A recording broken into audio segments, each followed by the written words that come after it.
season. Now at the wheel, the Indianapolis entry is quarterback Jeff George.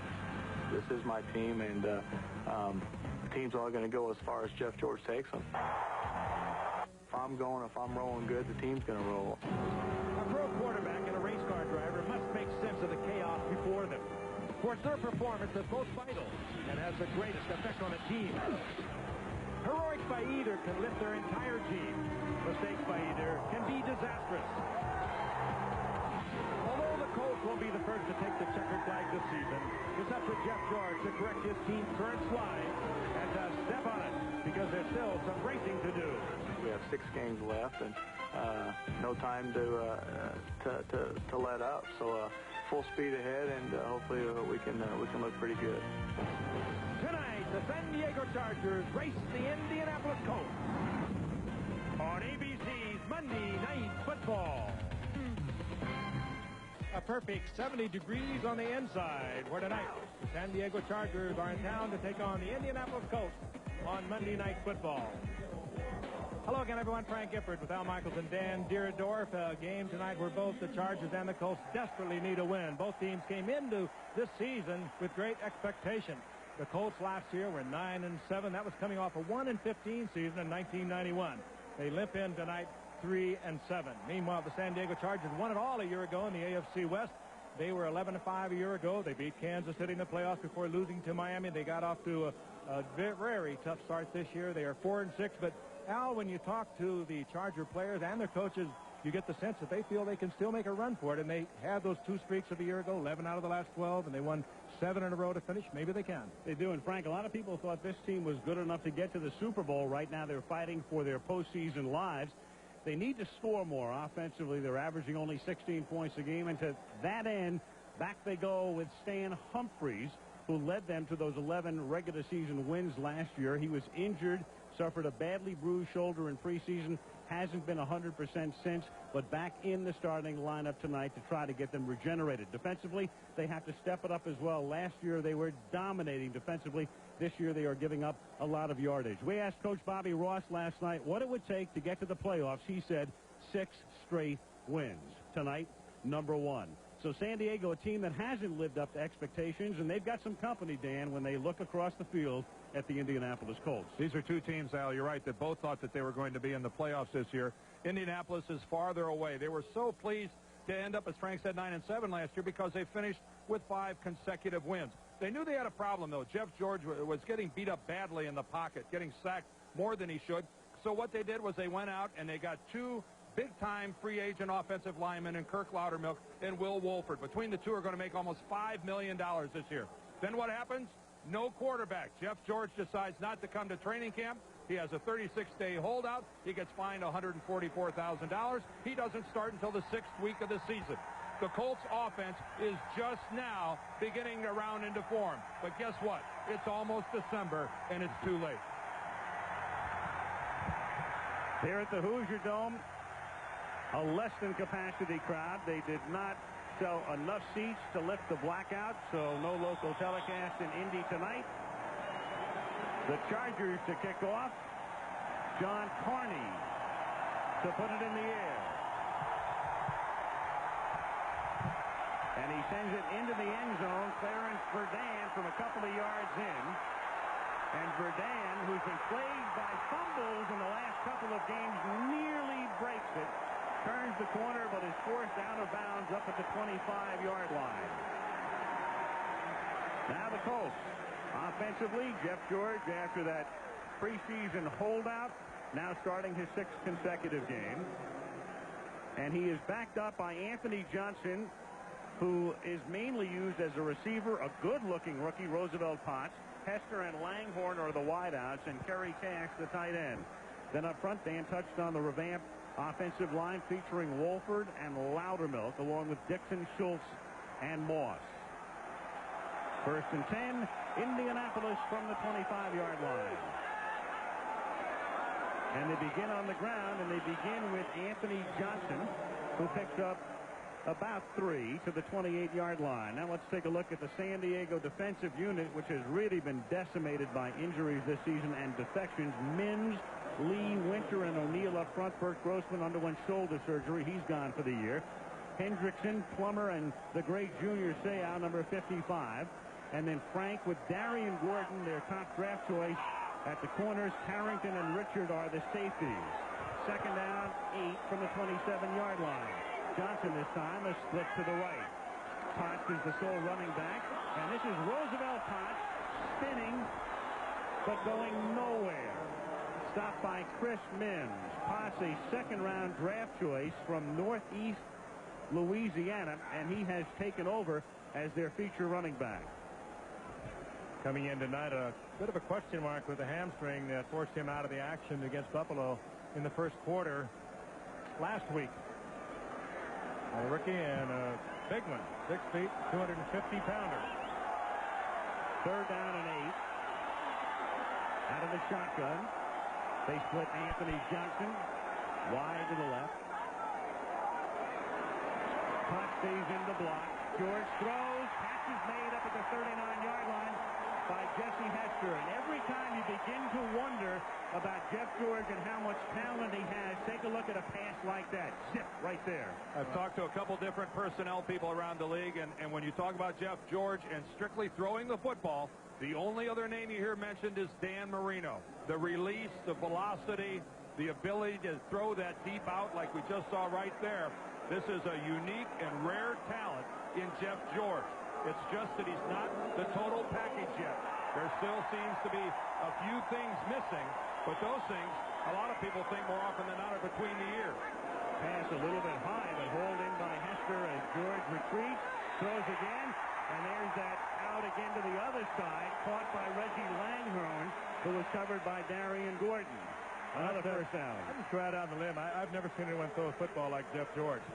And this is an out, about a 25-yard out. It's just on a line. Not bad coverage back there by Gordon, the rookie out of Stanford. You're going to see a lot of action tonight. He's filling in for Van Horst, but he can smoke that ball. His timing is great. He throws away from the defender, and that's very unusual. Very few quarterbacks do that. He can throw into coverage because he throws behind the receiver when he has that coverage. He is an amazing passer.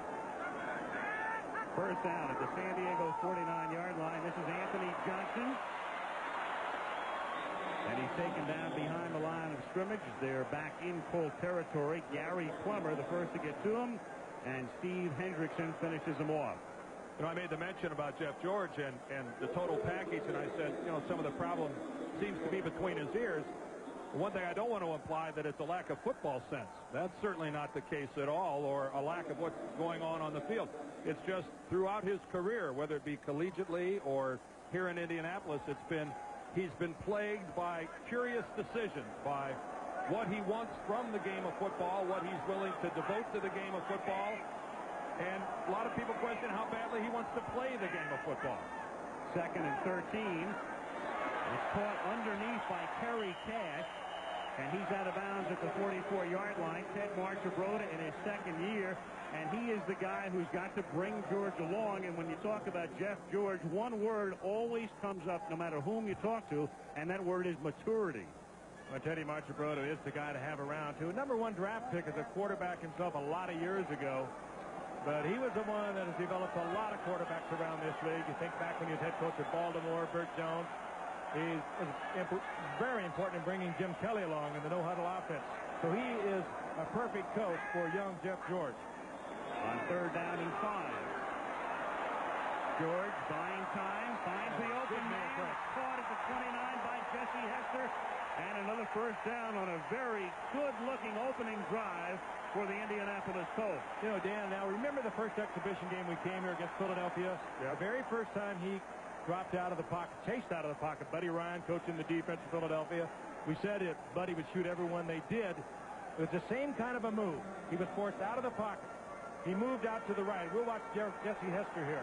But he was throwing the ball off ballot, fired it on a line as pretty as you're ever going to see. Well, as good as the throw was, the catch by Hester was even better. Ball is pad behind him and hit traffic. That was good work on both ends of that pass play. From the 26-yard line, Anthony Johnson is going to throw, and it's too short and intercepted at the 7-yard line, picked off by Stanley Richards, Jesse Hester had beaten Richard, and the pass was underthrown. Jeff George is perfect throwing the football, so you let Anthony Johnson throw the ball? Not a good call. They're moving the ball so well. You could see when Johnson threw it that he was off balance. He was jumping up in the air and jumping backwards and got nothing on it. Now it's time for our regular feature on what's new in the world of sports science and technology.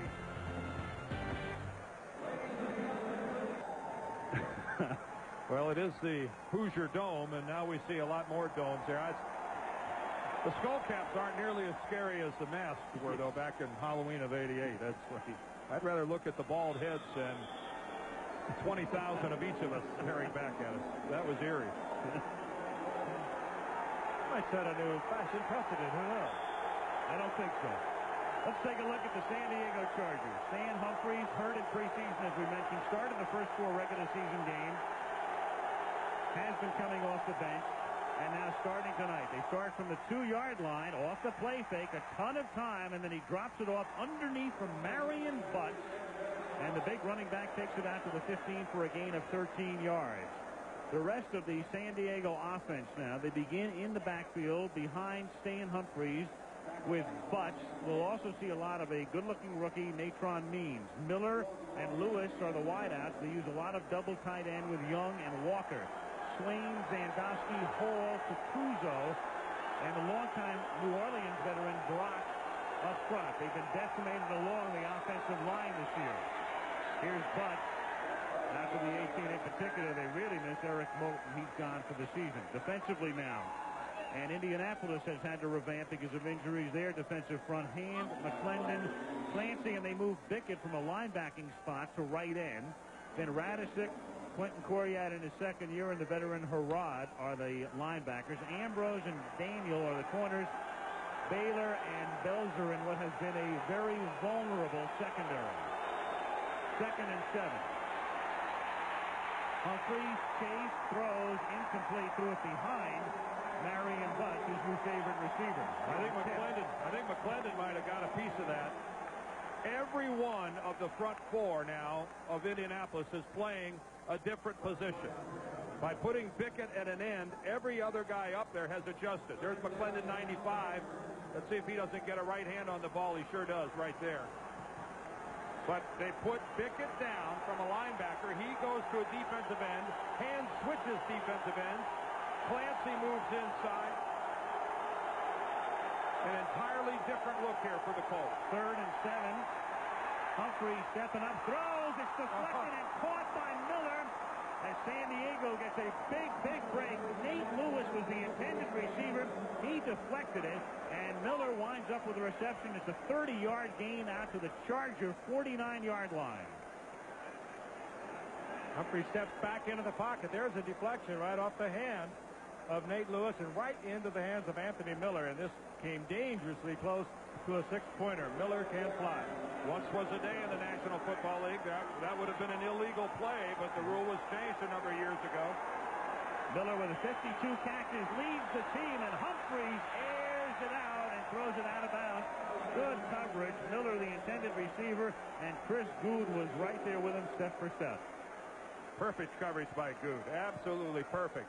And if you're going to pick one receiver to run with, it's got to be Anthony Miller. He is the go-to guy.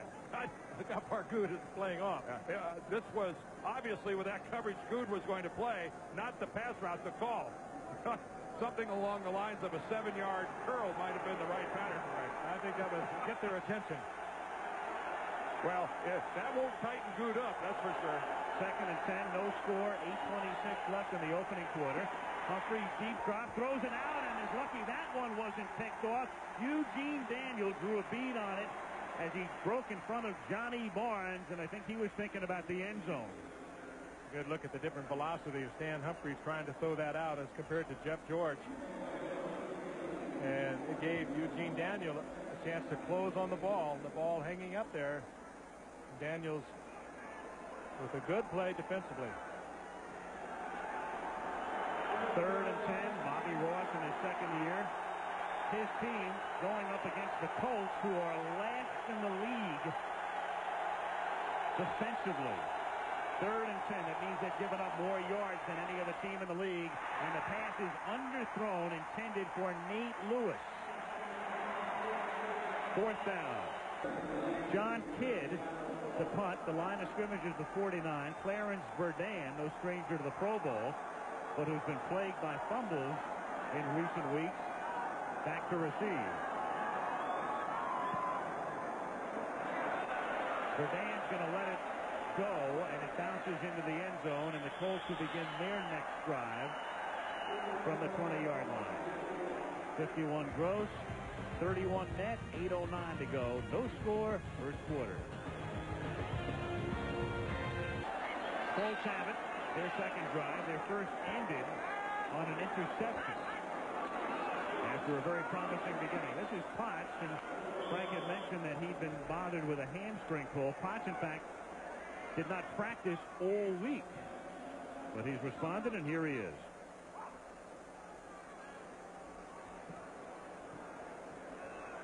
Indianapolis this season, ragged starts in almost all of their games. They've scored only 1 touchdown in the first quarter all season, and that was on a fumble return on opening day. 2nd and 8 from the 22-yard line. Out of a double tight end set, the fake to Potts. The pass is high, intended for Jesse Hester. Covered on the play by Stanley Richard and Darian Gordon. It'll be 3rd down and 8. I think Stanley Richard coming across from the safety position is the guy that really scared Jeff George into throwing that ball high, and wisely so. I think at the last minute he sees Richard coming and decides he better elevate that thing up there where it's out of reach of everybody.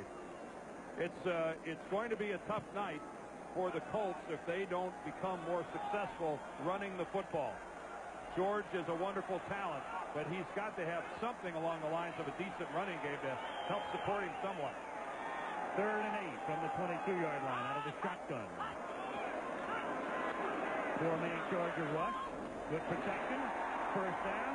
Catch is made by Jesse Hester, who was the Raiders' first-round draft choice in 1985. Never really panned out with the Raiders. Went to Atlanta briefly, and he's found a home here in Indianapolis. And he found a victim over in the left corner. Just a strong drive, depending upon the strong arm of George. And you've got to play Hester off just a little bit. Actually, Frank is not playing that far off the receiver. It's pretty good position he's got. Good timing. It was a well-timed out pattern and throw. 1st and 10 at the 35. 6:45 left. First quarter. No score. Chargers and Colts from the Hoosier Dome in Indy. George chased from behind and throws, and it's incomplete. Leslie O'Neal was there to try to knock it loose, but the arm was coming forward and the pass is incomplete. Boy, it's good to see Leslie O'Neal has really come back and regained his form. This is a guy who had one of the most devastating knee injuries you could possibly imagine at the end of his rookie season. Was out 22 and a half months. A lot of people thought he would never play again. And look at that explosiveness and the ability to close that he still has. That's a remarkable comeback by a guy who's come back and become a Pro Bowl football player. That was around Will Wolford. Yeah. Great work by O'Neal. 2nd and 10 at the 35-yard line. Line doing a nice job, and the pass is caught up at the 45 by Sean Dawkins, close to a first down. Dawkins, a rookie from California, and they think eventually he can be something very special. He's big. He's 6'4", 213. He is a rookie and a spectacular one. Teddy Marchibroda and I were talking about it before the game, and they do expect wonderful things from him. He has 4.5 speed. He had tough sledding earlier in the year, particularly against Washington in a game that Indianapolis, frankly, could have won if he hadn't dropped 3 footballs in that particular game. Well, we touched on his size, and that's where the game is going. The Michael Irvins of the world, the big, tall, physical receivers. And at 6'4", 213, Dawkins has it all in that respect. He'll be able to muscle up with any quarterback he feels like. Anthony Johnson needs the attention on the Colts bench. His spot taken by Rodney Culver. Split back formation here. 1st and 10. Up at the 45-yard line, and they give it to Culver, who escapes what would have been a 7-yard loss and brings it back to the line of scrimmage where Darian Gordon, the rookie from Stanford, comes up to take care of him after a missed tackle by Leslie O'Neal. I'm not the official statistician. We'll look it up, but Bill Arnsparger there's defense is doing a great job against the Colts in their running game. They are doing absolutely nothing to help out their passing game. Leslie O'Neal almost makes the play on this one, reads it, but Culver gets around the corner. But what's he get? He gets maybe 2 inches on the play. And again, the Colts are forced into a second and long situation. 2nd and 10 at the 45. No score. 5:05 left in the first quarter. George, time to set up, and has that one nearly intercepted by Junior Seau. He threw into a lot of traffic, intended for Jesse Hester. It'll be 3rd and 9. George holds the ball in a rather peculiar way. Maybe we can get a shot of it a little later on. He holds the ball like a Hall of Fame quarterback Terry Bradshaw, the back of the football, and treats it almost like a baseball. We'll get a good look at it there. Director Craig Ganup, I'm sure, will find one. This one he threw behind the defensive back. He has a great sense of where he is putting the football. An amazing sense, I think. 3rd and 9. The Colts are 3 for 3 on 3rd down tonight. Pressure from O'Neal. He feels it. He steps up and he slides the hole, but short of the first down. He slides down at the San Diego 49, and that provokes the chorus of boos. Well, I don't know if they're booing the passing game or booing the fact that O'Neal gets by Wolford and flushes George out of the pocket. You see the hand fighting. That is just an explosive upfield rush and around the corner move by O'Neal, almost the way that Bruce Smith looks like when he goes around that corner. I think they're booing the fact that George didn't get the first down, that he slid a little too early. He was very wise. He'll live to fight another day. Yes. He might have been spreading it around. You're right. On start, punts and angles it, and it bounces straight up in the air and is down at the 4-yard line. Ray Buchanan downs it there. Chargers start deep in their own territory. 4:12 left in the first.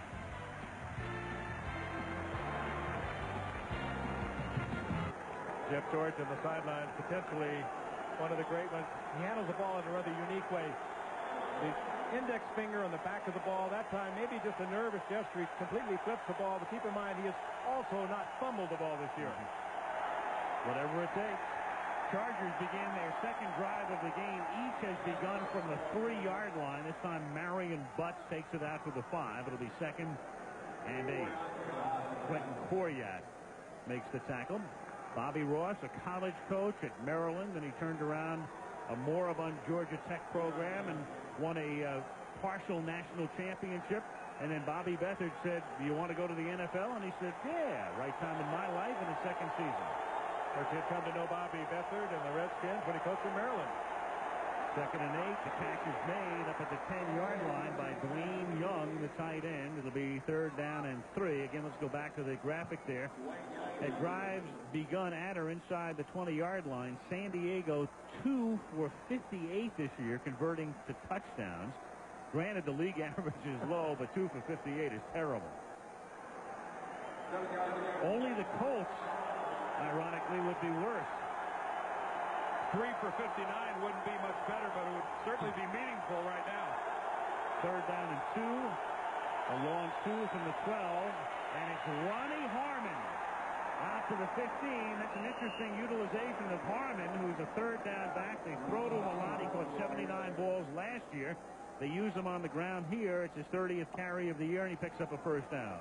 Former Buffalo player Teddy Montebrotto worked with up there, but a lot of people call him Quicksilver. He's just slippery back there. He's the most amazing receiver out of the backfield, probably in the league today. 79 receptions a year ago. A whole bunch of them were first down. 2:20 left, first quarter. 0-0. 1st and 10. Humphreys protected well. Catch is made by Walker, and he is down. He is down. There is no fumble at the 6-yard gain. He was blasted by Jeff Harrod, and Eugene Daniels helped out. Derek Walker having to play hurt. He's going to require knee surgery when the season is over. But he's a valuable receiver here to the San Diego Chargers. And this one comes out. Let's see, was he down? Very close. The ball looked like it started to come loose before the knee hit the ground, but pretty tough to detect when you're watching at full speed. Here's Marion Butts plowing his way for a gain of 5. He takes it out to the 26-yard line. The Chargers like to use Butts early, and then they bring in a guy who's just about as big eventually, and Natron Means, the rookie from North Carolina. Already a good drive, though, for San Diego.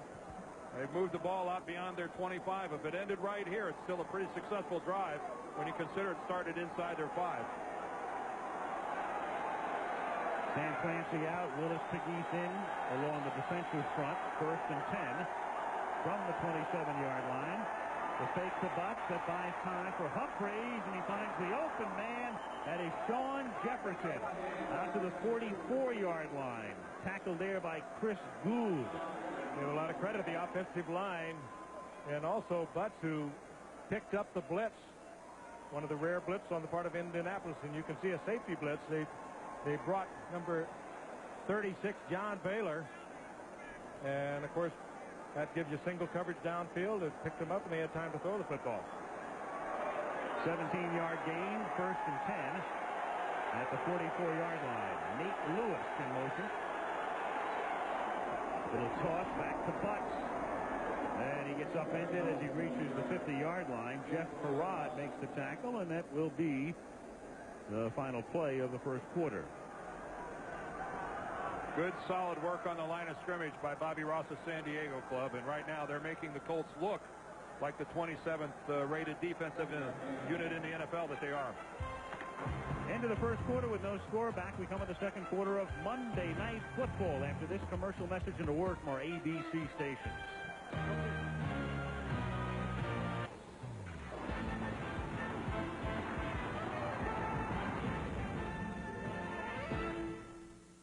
This one even worse than the one he sustained his rookie year, and he has a long road back. And on 2nd and 3, as we start the second quarter, the catch is made by Anthony Miller, who got position on Eugene Daniel, and that will be a first down. Good read, too, by Stan Humphreys. They got the single coverage you wanted, Miller against Daniel. First quarter stats. Teams moving up and down the field, but nothing on the board. 94 total yards for San Diego, 79 for Indy. But you notice rushing only 7 yards for the Colts. That must get better. First minute of play, second quarter. Al Michaels, Frank Gifford, Dan Dierdorf at the Hoosier Dome. Chargers and Colts is scoreless. And first down, Humphreys going deep, and the catch is made by Sean Jefferson for a touchdown. Magnificent. Daniel trying to cover him man for man. The touchdown was magnificent. The drive, even better. 95 plus. Boy, and what a well-thrown football by Stan Humphreys. That ball taken right in stride by the speedy Jefferson. Good protection. It began right there, and he let it go early, hung it up high. Jefferson had blown by Eugene Daniel, and great concentration to look it into the hands, because Daniel did get a paw in there. He did. Looked like he even had a hand on the football, didn't it? Great work by Jefferson controlling the ball. Good work. 97-yard drive. John Carney for the point after. John Kidd to hold. It's nearly blocked, but he boots it through, and they keep waiting for Sean Jefferson to emerge. And maybe his time has come in his 3rd year in the league, his 2nd touchdown reception of the season. And go ahead and amend that graphic. The Chargers are 3 of 59 now. Bobby Beathard, the general manager, and Bobby Ross, the head coach, hoping that he could jumpstart the offense, and he has done just that. 7-0 San Diego. John Carney to kick off. Clarence Verdun and Rodney Culver back to receive. And Verdun waits for it at the goal line. Oh! And gets hammered as he reaches the 17-yard line. There's a marker down, however, back at the 35-yard line, which means that one of the Chargers was offside. I think several of them were off. Now, they don't call it very often, but that was really blatant that time. Terry Crews, number 51, that we've got jogging off, was slow to get up. This was a major collision. Ron Blum is the referee tonight. You often hear it, but you don't often feel it. On the kicking team, 5 yards, Re-kick from the 30-yard line. Frank, I think that's a good description. We could feel that up here. Watch this. Dan only goes 160 pounds. Oh, and then Cruz, unfortunately, got it on the helmet from one of his own teammates. That was a big shot. Verdun just pops right up. He's pound for pound, obviously not a very big guy at 162 pounds, but he's taken his share of licks in this league, and he bounces back. You wonder, I can't conceive of being 162 pounds and flying up the field with guys running just as fast coming at you. There's Cruz, who weighs 245. You got an arm that weighs 162. Yeah, really, how do you summon the courage to do that at 162 pounds? And he does it time after time. Oh. That's the way you run him kickoff back, though. I mean, you got to hit that gap at full bore like he was blowing. I mean, you're going to go a long way with it. You don't come up there and run a kickoff. No, you well know, Dan, dancing around. You got to do it that way. Kind of the way a defensive back comes in on a safety blitz. You think about it as an out-of-body experience. Yeah, sometimes it could be. Just better to be out of their body than out of your body. Carney's kick. This time it's taken at the 9, and it's fumbled. And it is batted back in bounds. It will be batted out by Terry Cruz. He was also involved in it. He came up with the football eventually. And the officials will now confer at the 12-yard line. That was Verdun who muffed the ball. He never had possession of it. It just bounces right off his chest. Kicking team player was the last to touch the ball before it went out of bounds. We have a kickoff out of bounds. It'll be Indianapolis's ball, 1st and 10 on the 40-yard line. Well, what a break for the Colts. The Chargers never controlled that ball, so there's no way they're going to get it. No, but it's the field position. Yeah. They're going to bring it all the way up to the 40. That's a rule that should be rethought. Yes, that's really ridiculous. But that was a good play by Derwin the Brady rule. to get it back in the playing field. It looked like he did. Ball is out of bounds. Pope gets it back in bounds, so that ball never should have been ruled out of bounds. Right, exactly. Recovered by San Diego. In days of yore with replay, it would have been San Diego's ball inside the 10-yard line. I will have to agree, Al, as much as I'm glad we're not looking at the replay. So what a huge break for the Colts as they take over at the 40-yard line. And George, off the play fake throws, it is juggled, and it is incomplete at the 50-yard line. It's a huge break on 2 counts. Number one, they shouldn't even have possession. But secondly, going back to what I mentioned going to commercial, Dan, it's a weird rule where if you fumble the ball and you fumble it out of bounds, in effect, they're awarding you another 27, 28 yards in that instance. I couldn't agree with you more. Did you notice when the official threw the flag? He threw the flag after the ball had already been recovered by San Diego, and the guy stepped out of bounds when he was running with the football. That's when the flag was thrown. That was kind of a bizarre timing of the throwing of the flag. 2nd down and 10 at the 40-yard line. And the catch is made. There's a quick out to Jesse Hester, throwing it right on a string. Now, let's go back and take it. Here's what I'm talking about. All right, here's Pope. He swats the ball back. All right. Now, Terry Cruz, who's going to come in 51, he gets the ball, and right here he gets up, and he steps out. Here comes the flag. All right, it looked like he was reaching for the flag earlier. All right, the flag did come out late, but it did look like the official was kind of struggling to get it out of his belt. Well, a botched call as it turned out. On a pickup here by Rodney Culver of 5, he takes it from the 47 down to the 42-yard line. It looks like Clarence has a shaving problem coming up this week. Yes. Did that happen on that kickoff return, the first one? It could very well have. Boy, and that's Frank. You've been there. That's one of those spots that you get it there. And it doesn't go away. It'll be the end of January till that heals up. You just don't smile the rest of the year. He'll have a goatee the next time we see him. 2nd and 6 at the 44. Early 2nd quarter. Chargers leading 7-0.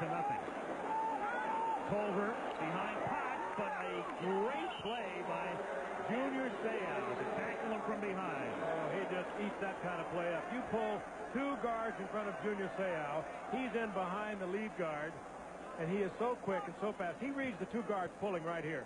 Boom, he makes the play. But right there, when he heads upfield, is normally, whereas a defensive coach, you take your guy in the film room and say, you can't do this. You'll be behind the play. That's a bad angle.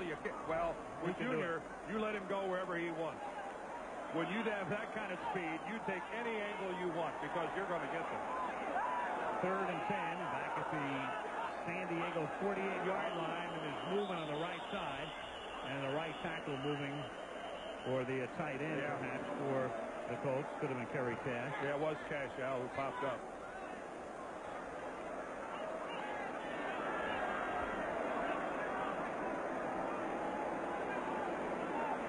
False start prior to the snap. 88 offense. 5 yards. Repeat 3rd down. Kerry Cash is the twin brother of the Chiefs tight end, Keith Cash, who caught a touchdown pass from Joe Montana yesterday. You know, that was one of the things that maybe might not happen had Jeff George been in training camp and working day in, day out, going with it, changing the line at the line of scrimmage in practice. They've never had a practice session with him. He came in, he started 5 games ago, and he just has not had that much work with this offensive line. 3rd and 15, 4-man rush, great protection, and he zooms one complete to the 31 into the arms of Sean Dawkins. Come on, Sean. It's not that good. Yeah, but when you've only won 3 games, A, you'll do anything sitting in the stands, and B, the team gets excited over little things. He dropped one like that in Washington. They would have got the Colts the first down inside the 20-yard line. One big difference between this year and last year is the Colts, in a sense, have gotten what they paid for in terms of vastly improved play on their offensive line. Jeff George saw excellent pass protection on that particular play, and Loudermilk and Wolford have been big reasons. George over 100 yards, 19 minutes into the game as Roosevelt Potts bangs his way to the 27-yard line. George knows that Ted Marchibroda beats up his offensive line, and he has done just that. They gave up 44 sacks last year.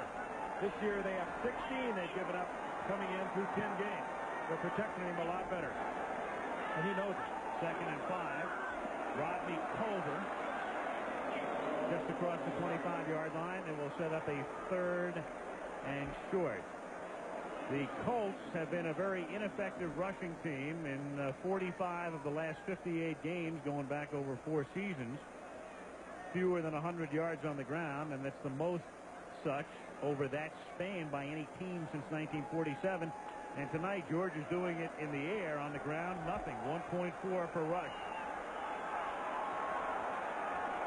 3rd and 3 from the 25-yard line. 9:45 left. First half, 7-0 San Diego. 4-man rush from the stunt, and O'Neal gets to him first. Leslie O'Neal, the first to get to him for the sack. That could have taken him out of field goal range. Boy, what an inside move by Leslie O'Neal. They call this the swim.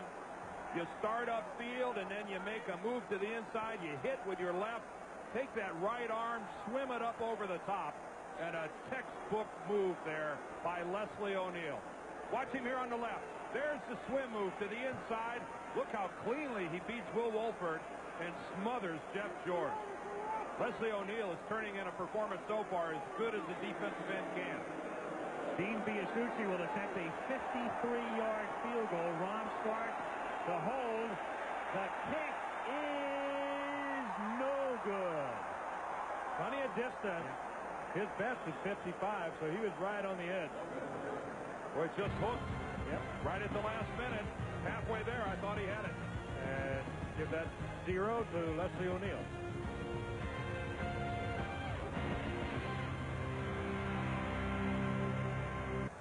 You did that at lunch today, didn't you? Yeah.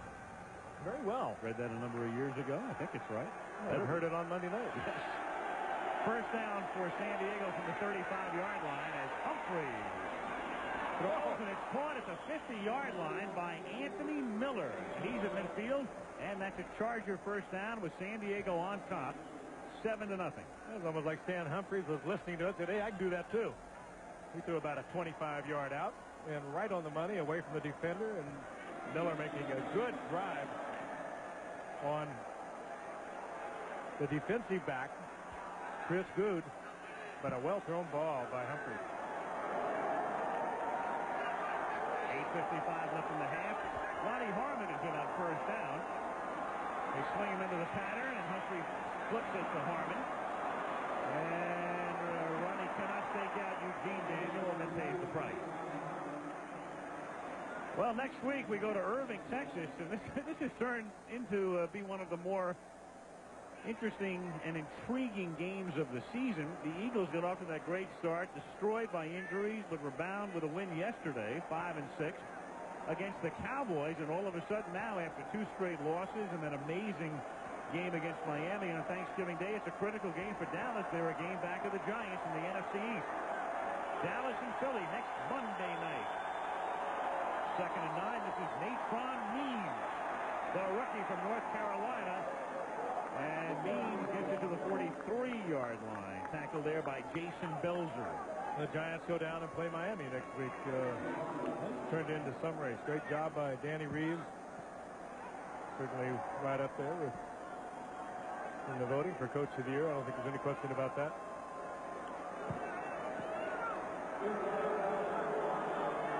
Third down and a short 4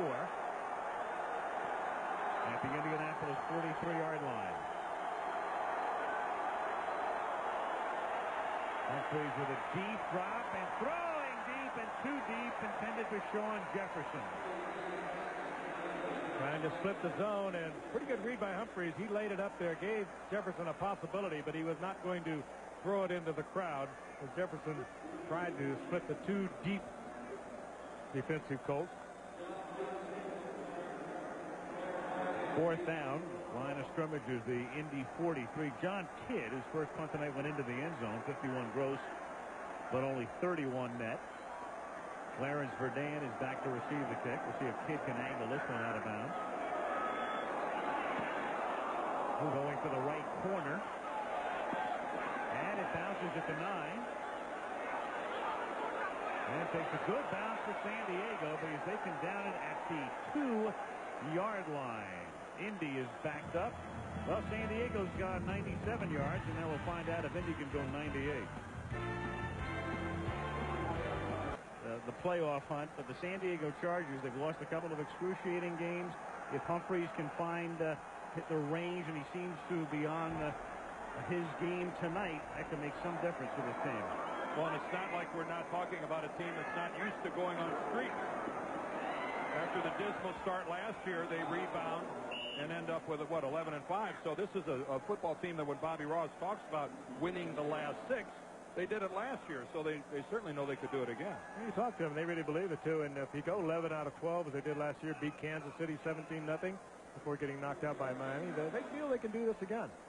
But this is a different team, particularly defensive. They lost both cornerbacks, Blaylock and Gilbert, and that has really hurt them defensively. Grossman is out of there now, and this is a different defensive team than they were last year. They have to win tonight. There's no question about that. The next 2 games are at home. They play Denver and Green Bay back in San Diego. 2nd down and 9. Jeff George throws. The catch is made. It's a first down. The catch is made up at the 17-yard line by Reggie Langhorne. Oh, and Donald Frank couldn't have played it better. That ball was just thrown in there right at the belt buckle into Reggie Langhorne. Difficult ball to catch. George had a lot of smoke on it, but a fine completion. Well, here we go. Indianapolis inside their own 20. At or inside. There's only 1 for 48. We'll see if showing this graphic could bring them the same luck that it brought San Diego. And Ted Marchibroda certainly hopes so. 1st and 10 up at the 16-yard line.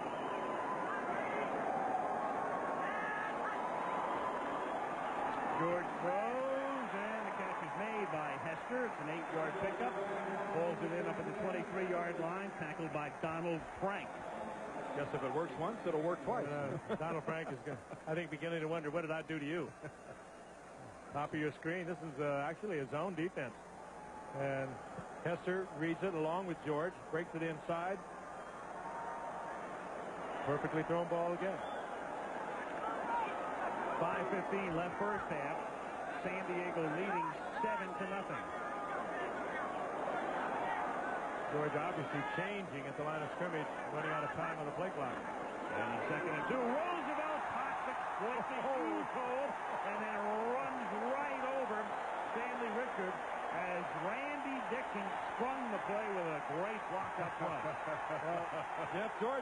a change at the line of scrimmage. Huge opening, and Robert Roosevelt Potts almost killed Stanley Richard. He just went up one side and down the other. I guess the running back reaches that point where you got to decide, am I going to run around this guy or run over him? You look at Potts. I am not going to run around this guy. Well, weren't they questioning that he was starting to run around him a lot more than he was running over? And all of a sudden he must have been listening to those questions because he just put his head down and barreled into Richard. A lot of open field, and he didn't try to take advantage of it. First and 10 from the 39-yard line. George throws. Nice catch is made on a pass a little bit behind Jesse Hester, but he stays right with it. And right between two defenders, the two linebackers, and Jeff George, so much confidence in that arm. He just drilled it between two linebackers. He drilled it, but again, the ball was behind Hester. This is a fabulous catch by Hester. The ball's back behind him. Frank, that's a ball, wouldn't you agree, more often than not, isn't going to get caught. Tough to catch, but he had to throw it there. I mean, if he doesn't, it's going to get deflected or picked off. I'm saying Jesse Hester is having a fabulous first down. 6 grabs, 6 of the 11 George completion. Second down and 1 at the 48-yard line. Nice play fake. He looked like Steve DeBerg on that one, and then it's batted away, intended for Langhorne, a little bit underthrown, and Donald Frank is able to get an arm up. Enough for Donald Frank, who's been harassed all night, was able to get to it. That ball underthrown, and I know Jeff would like to have that one back. This one he could have laid up. And a short yardage, they were thinking run. You can just see how Langhorne has to slow down and let Donald Frank catch him. Still a good call. You got a third and short. You're thinking you can get the first down. You've got to start at least putting the ball up deep once in a while. Third in the yard from the 48. This is Culver. Ooh, and he cannot pick it up. Good effort, though. Darren Carrington is there to stop along with Junior Seau. And in comes Ron Stark in the punting unit. This defense of San Diego that was ranked second in the AFC a year ago, 4th overall in the NFL. After 10 games, was 23rd in the league. That's how different they were this year from last year. But they are starting to play again like they did a year ago, hustling everybody, trying to get on the football. And this is a good example of it. Blaze Winter, number 96, the defensive lineman for San Diego. He's the guy that botched that play for Indy. A lot of penetration. Ron Stark with the 4th highest career average in National Football League history. Fumbled at the 9-yard line by Darian Gordon. And somehow San Diego comes up with a football. I think Gordon was able to scratch it out of that. Jason Belzer was right there. It was muffed, but recovered. You caught a look at Chuck Prefer, the Chargers special teams coach. Darian Gordon recovering his own fumble and keeping the ball for San Diego.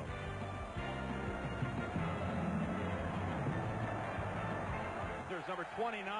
You're supposed to give the guy a yard. That's encroaching, I think, a bit.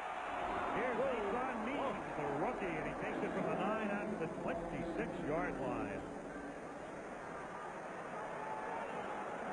2:28 to go in the first half. San Diego up 7-0. Boy, look at the left side of the offensive line of the Chargers. Pull all the way over and get through on the play. Zandowski, Swain, these guys came all the way across the formation and got upfield. A well-blocked play that time by San Diego. From the 27, Means again. Ooh, great move by Nathan Means. And he's out of bounds at the 45-yard line. Derek Walker threw the key block on that play. What an acrobatic move by a 45-pounder.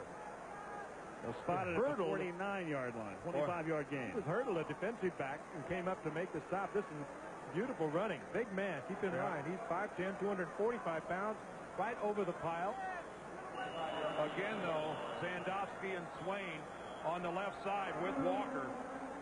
And Harry Swain locked up with number 50, Dwayne Pickett, a linebacker who's playing defensive end. And right now, the Chargers' offensive line is starting to assert themselves.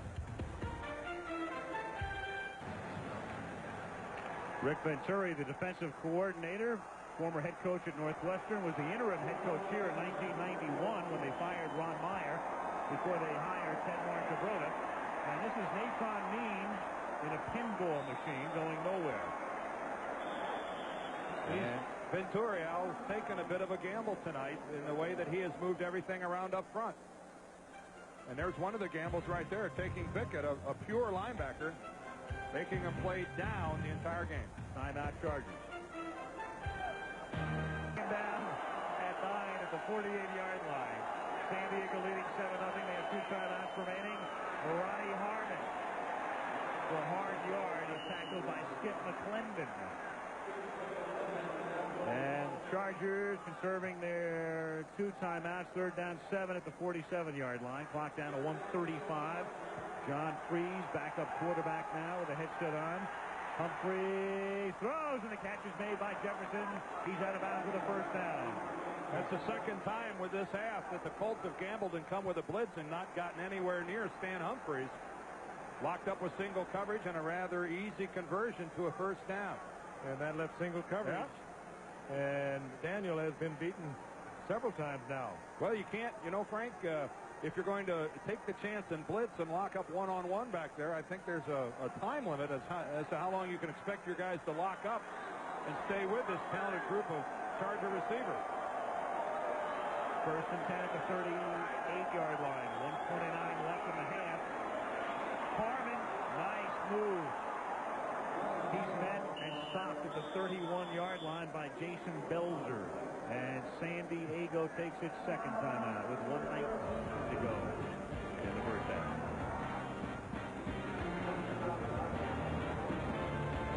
Times for great blocks. That last play you saw break around the left side was because he just collapsed the interior of the Colts defensive line. He's having an all-world 1st half. 2nd and 3 at the 31. Chargers leading 7-0. And Indianapolis had come across the line, so in effect a free play as Ronnie Harmon is run out of bounds at the 27-yard line. John Hand came across the line for Indy. Sean Jefferson, meanwhile, is limping as he comes off, the wide receiver. There was more yardage and the 1st down on the penalty. But this is the area where you really have to keep your eye defensively on Ronnie Harmon. And this is bad news. Here is John Jefferson limps off. 98 defense, 5 yards from the previous spot, 1st down. Well, Jefferson is the man who has scored the game's only touchdown. Or at least he's back to putting some pressure and walking over it. See him patting his thigh up high, up towards the hip. Most of these wide receivers do not wear any thigh protection at all. An elbow or knee, and it is really painful. 1:12 left in the half. San Diego 1 timeout left. They lead 7-0. Humphries rolling and pumping and throwing and out of bounds. Threw it away under pressure. 2nd down. There's a good look at the rule. If you're outside the pocket, there doesn't have to be a receiver anywhere in the vicinity, and that was a good look. A year ago, that might have been called intentional grounding. Stan Humphries is free to just get rid of the football any way he chooses, and that's exactly what he does right there. And the defensive lineman might have a point. It really is tough on them. They put in a great effort. That would have been either throwing the ball away a year ago or a sack. Well, I guess the question you have to ask yourself, and it's a point well made, Frank, but if the quarterbacks are they going to keep them alive? Do you want to see these guys playing in December? 2nd and 10. Humphrey throws over the middle. The catch is made by Johnny Barnes. He's inside the 10. He takes it to the 8-yard line. They have 1 timeout remaining. They'll conserve it here. It's 1st and goal. Barnes very quick across the middle, and then realizing where he was, put the head down, got inside the 10. He's caught only 5 balls all season coming in. Humphries, good protection, throws a fade into the end zone too far, intended for Anthony Miller. It's been a quiet 1st half for Anthony Miller. Not a lot going on for a guy coming in with 51 catches on the season and one of the truly gifted receivers in the NFL. He is pretty easy to take away in the sense he is their deep man. Right off the fingertips, I think he would have been out of the end zone had he even caught it. But he had more than a step on Buchanan. This drive started at the San Diego 10. They stacked the left side and now come unstacked. Jefferson back in the game and in motion. And the catch is made by Nate Lewis for the touchdown. Boy, Chris Good, the defensive back on the coverage, didn't have any idea where the football was, and he just scoots right on by and not even a factor in the coverage. Boy, that's a difficult deal for a defensive back. The Chargers flood that zone over there, and Lewis pulls up and stops, and Good keeps going right on by him. So right there, Dan. Good just got totally lost. Back there, he is playing catch-up, overruns the football. Lewis, not even difficult for him. That climaxes a 90-yard drive to go with an earlier 97-yard drive. Carney for the point after kid to put it down. I think they're 4 out of 60 now, aren't they? Well, they wanted to reignite that offense with Humphreys, and they have done it. First time this season, the Chargers have scored 2 touchdowns in the first half. They've had a lot of trouble scoring. They've scored only 20 points in their last 2 games. They have 3 offensive touchdowns in 5 home games this year. But tonight, under the leadership of Stan Humphreys, they have marched down the field and look terrific. Stan Humphreys struggled with that bad shoulder earlier in the year. He was playing, but he wasn't effective. And finally, they just decided, we're going to let him get well. Set him down, and they brought on Stan Freeze, and finally, when he was healthy, the arm was strong again. They put him back in there, and things have changed for the Chargers. We see Rick Venturi on the sidelines talking to his guys, loading up on the gum. And he, that's Stan Freeze, and it's John Freeze, of course. He may be doing a lot of gum chewing here in the second half. Talking to Dwayne Bickett right there, and he is really a lot of pressure on Bickett's shoulders. He plays it down lineman in their nickel, where he's a defensive end and rushes upfield, but a big difference between that sort of a nickel defensive end and having to stand in there on first down and take on double teams and 320-pound offensive linemen. You know, Dan, he was even a better weak side linebacker than a strong side linebacker. They moved him to strong side linebacker this year when Chip Banks got hurt, and he has really been ineffective at that point. Well, they're missing Tony Saragusa, their talented defensive tackle. We've already chronicled that Entman is out. And this is a revamped look for the Colts up front defensively.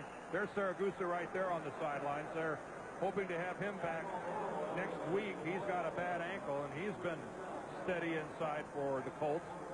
But they are hurting defensively, and this has been a pretty dominant first half for San Diego offensively. They've got these guys backpedaling, and they went to the 4-3 defense here because of those 2 guys right there. Because of Entman and because of Saragusa, they went to the 4-man defensive line because they had that type of talent at the 2 defensive tackles position. Unfortunately, they're both in street clothes. Jeff George on first down, and they keep it on the ground to the displeasure of the crowd. Rodney Culver steps out of bounds up at the 27-yard line, and we have our mics everywhere. Interesting feature coming up at halftime. We talked to 5 former coaches in the NFL, including Mike Ditka and Joe Gibbs and Bill Walsh and Dick Vermeil and John Robinson about their leaving the game and whether or not they think about coming back to the game. It's very interesting, some of the insights that they offer. The way this season's going for a couple coaches around the league, we may be able to interview a few more. Second down and 3 up at the 30. And this is Culver again to the 32-yard line. And Indianapolis appears to be, well, they're going to stop it here. They run for a first down when they've had no running game whatsoever, and I'm afraid it's not exactly what the fans were looking for. Speaking of coaches, there are a few who might have been unemployed who are doing pretty well right now. Jerry Glanville and Jack Pardee, whom some insiders had fired earlier this year. And isn't it interesting to note that Bobby Ross is still the coach of the San Diego Chargers? A number of reports this week indicating that he was going to Clemson. Well, indeed, Ken Hatfield left Clemson. And then this afternoon comes the report that Tommy West leaves the University of Tennessee, Chattanooga, and he is the new head coach at Clemson. Bobby said, I don't know where it got started. Bobby Beathard said it got started because a couple of very prominent boosters, and there is Bobby with the owner, Alex Spanos, a couple of Clemson boosters sent a fax to the San Diego Charger office imploring Bobby Ross to come to Clemson. And that's where it got started, picked up by insiders. And you too can dial 1-900-SLEMEAL and get inside information in the NFL as well. Did you ever hear a guy talk with a smile on his face? On first down, George throws, and it is caught, and a flag goes down at the 44-yard line. Reggie Langhorne, the receiver. And let's get the call from Ron Blum. Excuse me.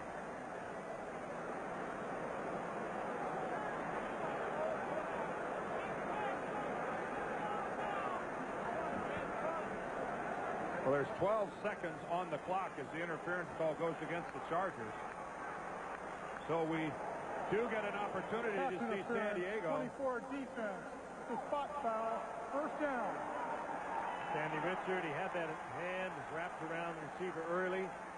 Reggie Langhorne trying to get to the football. Here comes the hand. There it is. The Colts still have two timeouts left, so they can work the middle of the field and stop the clock if they get in field goal range. They're now restricted to the sideline. And Jeff George going in the direction of Sean Dawkins with only 7 ticks remaining.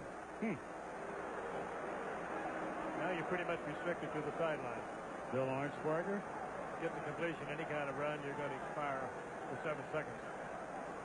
But you could conceivably complete one across the middle if the guy goes down in a hurry. If he was hit and goes right down and take the timeout. Well, we're going to hang 50-50. Hope for the penalty, I think, as the 3 wide receivers go out to the right. Arnsparger, great defensive coach, signals his defensive scheme. Get deep. Barring a defensive penalty, well, I was going to say last quarter and a half, and it only took 4 seconds. Time for one more play. I think the Colts erred by not working the middle of the field. The first time. Yeah, the first time. They really took, I think, the easy way in trying to throw to the sideline. They had plenty of time to complete something over the middle. George was hoping his receiver would break back into the inside, give him some kind of opening. San Diego not fooled at all as the Colts deploy the 3 wide receivers to the right and 1 to the left. George, after one-handing the snap, nothing but white shirts down there and out of bounds anyway. Into the half. George and the Colts leaving under a torrent of boos. B-O-O-S. 14-0. Back with halftime activities. That's this message from the National Football League and a word from our ABC station.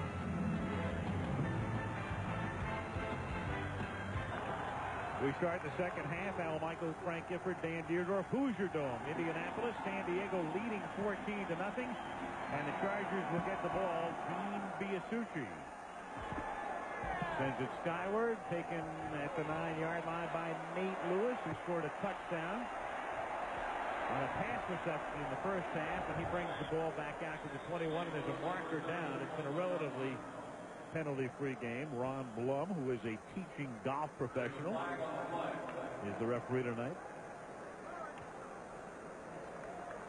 I could teach golf. I don't think I would be out there taking the abuse that they take. I could teach golf, too. I just wouldn't be able to get anybody to pay for it. You could teach out.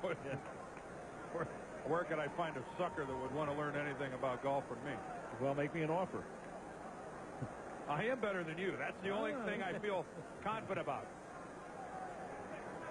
Penalty is against the Chargers.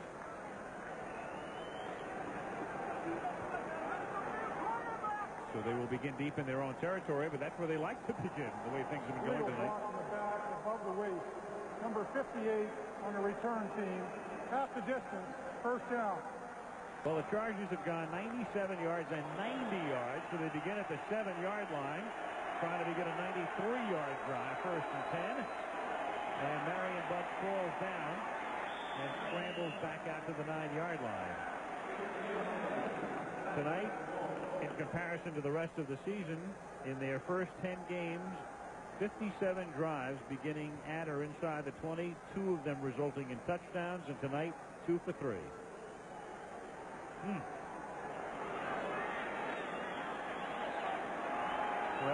Hadn't played Indianapolis yet.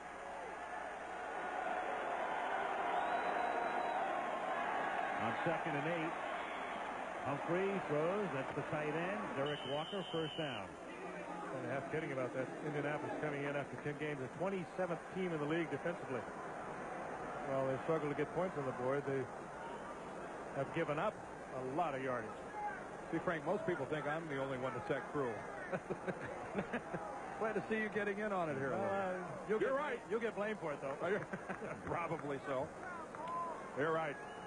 The Colts tonight have been pretty much on the run defensively. Humphreys has been sharp throwing, and the guys up front are dominating for the Chargers. 1st and 10, and here's Butch. He exploits another hole there. Not only are the Colts having trouble defensively, they are minus John Hand now. We understand Rick Venturi, the defensive coordinator, that the defensive end John Hand had an IV inserted at halftime, dehydration, and his return is questionable. And offensively, Anthony Johnson, there is John Hand, at least he's back out on the field. Anthony Johnson has a sprained ankle, the running back slash receiver. Well, the one thing about dehydrating the way Hand did to get that IV is once you get the fluids back in, you feel better in a hurry. Here's Butts, and Marion Butts with a hurdle job and out to the 48-yard line. Might be his longest run of the season. He doesn't make very many coming in of a 16 yards. Last year he carried it 218 times, and his longest run was 22. But look at the blocking up front. Look at the way things are turned away. He hasn't been touched yet. That's the first time he gets touched all the way downfield by John Baylor. That was indeed his longest run of the season, 19 yards. I'd say he got about, what, 3-4 inches off the ground with that leap. Humphreys underneath finds Butts, but Butts is also found immediately as he is tackled as soon as he makes the catch by Quentin Coryat. Good look there at the second player taken in the draft, Coryat. Edmund was first, Coryat was second in that unusual year back in 1992 when the Colts had both the first and the second choice in the draft. And this guy was injured his rookie year, but he has really come on, and this guy will be a star in this league for a long time to come. A pair of 55s tonight wearing that number and playing linebacker, Coryat and Seau, a couple of good ones. 2nd and 10, and Marion Butts to the 48-yard line with 11:50 to go, third quarter. San Diego leading 14-0. Coryat also one of the reasons the Colts thought they could go to the 4-3 with the middle linebacker very securely, because he is a fine specimen there in the middle. Good against the run. They played him on the strong side last week and last year in a 3-4, and he played so well they thought they could use him in the middle. Better than a 2-1, almost 3-1 edge to the Chargers. 3rd down and 5. Humphreys with 3 receivers running patterns on the left side, goes that way and finds the open man at the 38, Anthony Miller. He's tackled by Eugene Daniel, and on the drive that began at the San Diego 7, they're all the way down to the Indianapolis 38. Daniel is a designated picky tonight. They have gone against him 7-8 times. Big John coming back in. You're right, he's being picked on, but watch this pattern. This is a pattern that takes a while to develop. It's a break off all the way back to the inside. Stan Humphreys is enjoying himself back in the pocket under a very, very sparse pass rush by the Colts. The 37, Marion Butts to the 21-yard line. You sense something right about now? Is one of these teams really starting to take control of the ball game about now? Well, I sense that the Chargers, and we talked to Junior Seau about this last night, I said, what's the best game you guys have played all year? He had to sit there and think about it, and that indicates they really haven't put it together all year long. They're doing it tonight. When you can run the football like this, pretty soon you can come with the play action, and that secondary is starting to think run. How can we help out the defensive front 7? First down at the 22-yard line, and Stan Humphreys throws it out of bounds. Intentionally. And very brightly. Somebody get a hand on hand here? Well, he's working Let's take a look at it here on this side. That's Jonathan.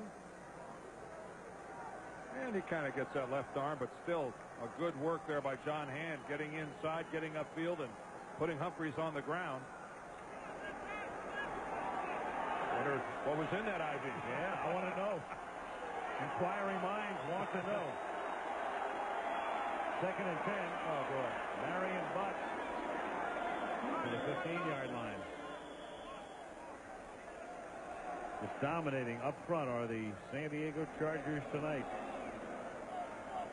Jonathan, by the way, went to Bloomsburg College in Pennsylvania. I know, Al, that you've been to the campus many times.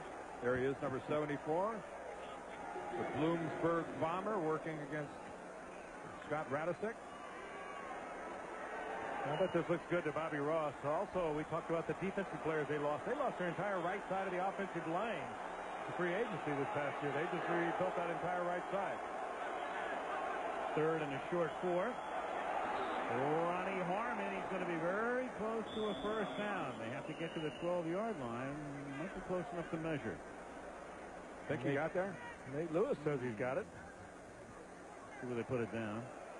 I didn't think he got there. No, he didn't. If they put it, well, Nate Lewis is sure of it now. Measurement. Well, the ball is up by the 12. Boy, I didn't think he got that far up there, but that's where the ball is spotted.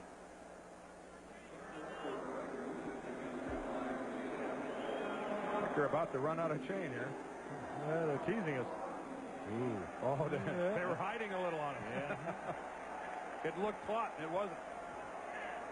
Couple of extra links. All the better for the drama. Well, they're going to go for it looks like. They will. Yeah. And why not? You're up by 14. You are controlling the line of scrimmage pretty effectively. This is a wonderful confidence builder for an offensive team. They bring the big rookie in, Natron Means.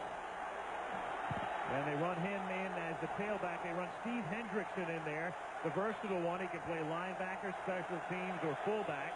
He's number 34, and he figures to lead the way if they hand the ball to Means. Oh, instead it's Humphreys himself on a sneak. That depends on where they mark. Anybody's he did guess. search forward with it. Quarterback sneaks in this league are not all that effective.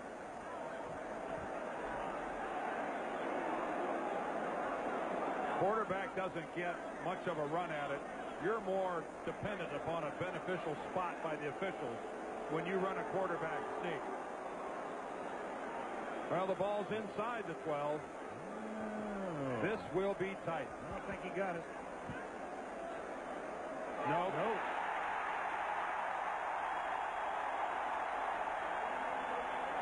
Well, if Indianapolis is to get back in the game, it'll come off this, where they stop San Diego after the Chargers had marched from their own 7. 8:26 to go in the third. 14-0 Chargers. Taking over at the 12, holding the Chargers on 4th and inches. Begin from there, down 14-0. Roosevelt Potts up to the 16-yard line. Two big bruising fullbacks, Butts and Potts, perfectly named. One in the upper 240s, the other one in the upper 250s. Not as unimaginative a running attack as you could come up with for the Colts, but they're trying to keep the Chargers pass rush at least a little bit honest. 2nd down and 6 from the 16-yard line. Jeff George. Incomplete. You know, we had talked about Jeff George, and again, the holdout. He said, and I had a chance to talk to him this morning about it, he said it was for personal reasons.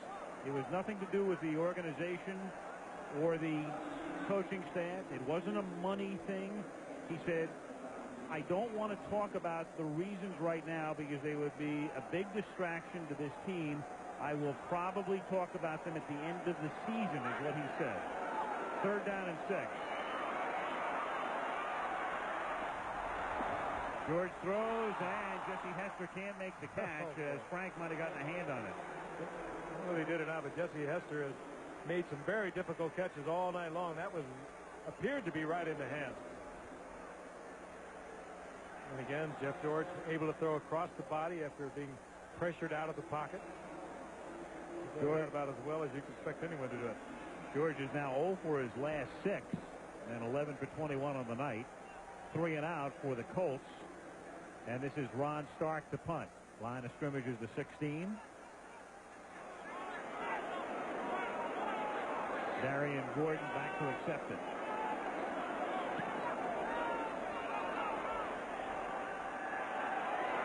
Whoa! 43-yard kick, and he's popped immediately. The ball is loose. Darren Carrington. Oh, let's back up one time. How about if we go to the other team? Jason Belzer. What a hit. Wow. Gordon, this is his first time returning punts. He should have, no question, called for the fair catch. Boy, he was really popped by Belzer. San Diego retains possession somehow.